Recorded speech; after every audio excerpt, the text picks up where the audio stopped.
आमाच्या विशेष बुलेटिनमध्ये आपलं स्वागत आहे. पाहूया विशेष बातमी. मविया सरकारच्या कार्यकाळातील कथित टीईटी घोटाळ्याच्या मुद्द्यावरून ठाकरे गटाच्या नेत्या सुषमा अंधारे यांनी भाजपवर जोरदार पलटवार केला. या प्रकरणावरून विरोधकांकडून होत असलेल्या टीकेला उत्तर देताना त्यांनी सत्ताधाऱ्यांनाच विविध प्रश्न विचारत निशाणा साधला. टीईटी घोटाळ्याप्रकरणी सातत्याने होत असलेल्या आरोपांच्या पार्श्वभूमीवर सुषमा अंधारे यांनी प्रतिक्रिया देत केवळ राजकीय आरोप करून जनतेची दिशाभूल केली जात असल्याचा दावा केला.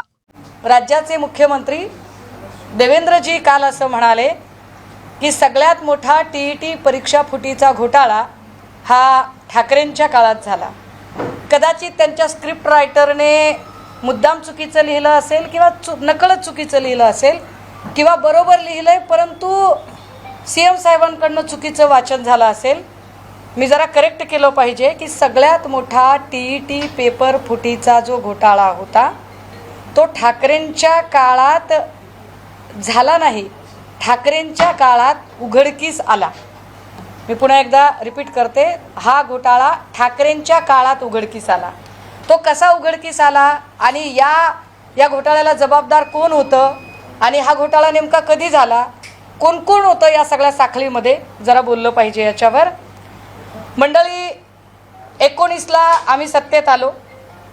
आम्ही सत्तेत आल्यानंतर त्यावेळेला तत्कालीन वैद्यकीय शिक्षण मंत्री राजेश टोपेजी होते, विशेष गृहनिर्माण मंत्री जितेंद्र आव्हाड होते आणि गृहनिर्माण खात्याच्या म्हणजे म्हाडाच्या परीक्षा आल्या.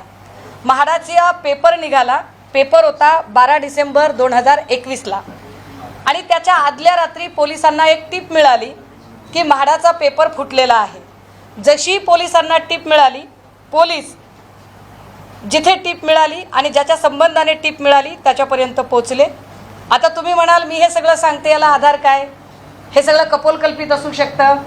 तर मी हे आवर्जून सांगितलं पाहिजे की मी जी माहिती सांगते ती नॅशनल सायबर क्राईम केंद्राचं गृह खातं आणि त्यातली त्यात सायबर नॅशनल सायबर क्राईमच्या वेबसाईटवर त्या वर्षातली सगळ्यात बेस्टेस्ट केस स्टडी म्हणून ज्या केस स्टडीला अपलोड केलेलं आहे ती केस स्टडी मी तुम्हाला सांगते की ही पेपर फुटीच्या संबंधातला सगळ्यात मोठा स्कॅम त्या वर्षीचा बेस्टेस्ट स्कॅम म्हणून झाला होता. आणि या संबंधाने त्या अधिकाऱ्याचं नाव सगळ्यात शेवटी सांगते. ज्या अधिकाऱ्याने ही सगळी केस स्टडी केली होती 12 डिसेंबरच्या आदल्या रात्री कळलं, 11 डिसेंबरला कळलं. 11 डिसेंबरला संबंधित माणसापर्यंत पोचले. त्याचं नाव होतं प्रितीश देशमुख. प्रितीश देशमुख हा रेड हँड सापडला. तिथे तो त्याच्या पेन ड्राईव्हमधनं आणि मोबाईलमधनं तो पेपर वाटत होता, पेपर देत होता लोकांना. ह्याच्या सगळ्या संबंधाने आधी जी माहिती कळली होती ती एका टेलिग्राम ग्रुपवर विद्यार्थ्यांनी शेअर केली की अरे असा एक पेपर फिरत आहे आणि याचा तपास करता करता ही टीप मिळाली. तिथपर्यंत पोलीस पोहोचले. कोण आहे प्रितीश देशमुख? तर प्रितीश देशमुख हा GA सॉफ्टवेअर कंपनीचा मालक. GA सॉफ्टवेअर कंपनी जिचं मूळ ऑफिस बेंगलोर कर्नाटकामध्ये. या GA सॉफ्टवेअर कंपनीला कर्नाटक सरकारने बॅन केलं पण या कंपनीला महाराष्ट्र सरकारने टेंडर दिलं. टेंडर कधी दिलंय? टेंडर 2016 मध्ये दिले. फार विशेष आहे. 2016 मध्ये टेंडर दिलं. त्यावेळेला शालेय शिक्षण आणि क्रीडा मंत्री कोण होते? विनोद तावडे साहेब होते. तर विनोद तावडे साहेबांच्या काळात प्रितीश देशमुखला हे सगळं टेंडर मिळालं होतं आणि प्रितीश देशमुख ज्याला GA सॉफ्टवेअर कंपनीच्या मालकाला टेंडर मिळालं तोच पेपर फोडत होता.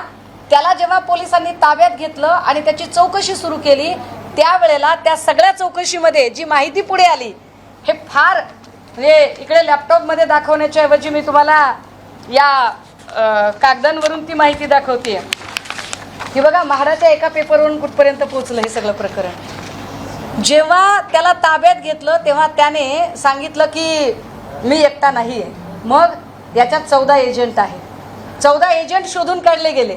14 एजंटला शोधल्यावर त्याच्यातल्या 2 एजंटनी सांगितलं आमचं काम फक्त गिराईक आणण्याचं होतं. गिराईक म्हणजे काय? तर जो विद्यार्थी पर पेपर 5 लाख रुपये खर्च करू शकतो असं गिराईक आणायचं काम आमचं होतं. मग मूळ कोण आहे? त्याने सांगितलं याच्यातला शिक्षण क्षेत्रातला तांत्रिक सल्लागार आहे. त्याचं नाव काय? तो म्हणाले तांत्रिक सल्लागाराचं नाव आहे अभिषेक सावरीकर. बघा, देवेंद्रजींनी सांगितलं की तुम्ही केलेला आहे घोटाळा. हु इज अभिषेक सावरीकर? देवेंद्रजींची सत्ता होती. विनोद तावडे शालेय शिक्षण क्रीडा मंत्री होते आणि त्या काळामध्ये शिक्षण विभागात तांत्रिक सल्लागार पदावर अभिषेक सावरीकर होता. पोलिसांनी अभिषेक सावरीकरला ताब्यात घेतला. अभिषेक सावरीकर पोपटासारखा बोलायला लागला आणि तो म्हटला, मी कुठे एकटा, मैं नहीं छू इसमें, फिर कौन है? त्याने सांगितलं, अरे बिहार, तिकडे जा, बिहारला जा, यूपीला जा, राजस्थानला जा, तिकडे आहेत ही सगळी माणसं. तिकडनं 47 एजंट शोधून आणले वेगवेगळ्या परीक्षेतले.